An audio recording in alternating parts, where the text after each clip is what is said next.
जैसा कि आप लोग जानते हैं 22 अप्रैल को पहलगाम के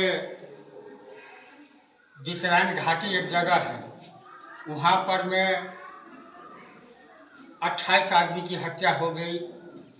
उसमें 26 भारतीय थे और 2 विदेशी लोग थे। वहाँ पर जबकि पहलगाम में उस लोग 2000 से लेकर के 2500 के बीच में आदमी सैलानी गए हुए थे पहलगाम घूमने के लिए, लेकिन दिसरैन घाटी में ही क्यों हमला? वह हमला इसलिए हुआ क्योंकि वहाँ पर में एक नेवी अफसर थे, एक आईबी के अधिकारी थे, एक सेना के जवान थे, और ये पाकिस्तान के द्वारा बहुत ही सोची साजिश के तहत उन पर में हमला हुआ। आप लोग जानते हैं, पूरा देखे हैं टीवी के अंदर में, पूरा देश इससे मर्माहत है। हम लोग मध्य विद्यालय सीमा के जितने छात्र छात्राएं हैं, शिक्षक शिक्षिकाएं हैं, तमाम आदमी इस कांड से हम लोग गर्वित हैं, और इस कांड की हम लोग जितनी तीव्र निंदा कर सकते हैं वह कम है। आपको विनय नरवाल हरियाणा के रहने वाले थे, उनका शादी 16 अप्रैल को हुआ था। इसी 16 अप्रैल को वो नेवी के अफसर थे। 19 अप्रैल को उनका रिसेप्शन हुआ था, एकदम धूमधाम से शादी हुआ था। 21 तारीख को घूमने के लिए गए, 22 को हत्या हो गया। उसके बाद शुभम त्रिवेदी जो कानपुर के थे, उनका शादी जो है तो फरवरी में हुआ था। वह भी अपने परिवार के साथ सदस्य के साथ गए हुए थे, उनका भी हत्या हो गया। न जाने ऐसे कितने आदमी, लगभग 28 आदमी मारे गए, और सबको पत्नी के सामने में गोली मारा गया।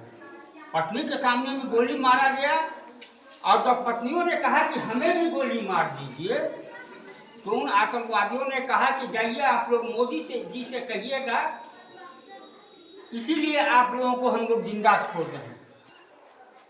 और एक धर्म विशेष हिंदू धर्म को चुन चुन करके मारा। पहले धर्म पूछा है कि आप लोग किस धर्म से हैं, और एक धर्म को चुन चुन करके जो है ये पाकिस्तान के आतंकवादियों ने, जो वहाँ के सेना प्रमुख हैं, उसके इशारे पर भी यह हत्या किया गया। इसका भरपूर जवाब हमारे भारत सरकार देंगे, जैसा कि प्रधानमंत्री, रक्षा मंत्री, गृह मंत्री ने कहा है। अब पूर्ण रूप से जवाब देंगे, और पूर्ण रूप से जवाब देंगे,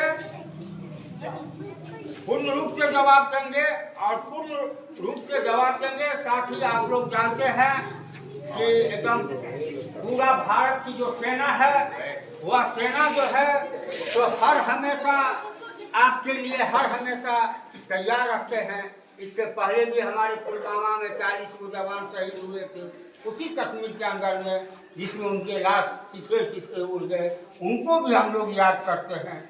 और इस बार जो है तो माने कि आम आदमी को निशाना करके पूरे कायरतापूर्ण तरीके से ये आतंकवादियों ने, कहता है लोग आतंकवादियों का धर्म नहीं होता है, लेकिन आतंकवादी एक हिंदू धर्म को टारगेट करके एक एक आदमी का हत्या किया। बच्चे बिलख रहे हैं, उनकी पत्नियां बिलख रही है, पूरा देश हिंदुस्तान बिलख रहा है।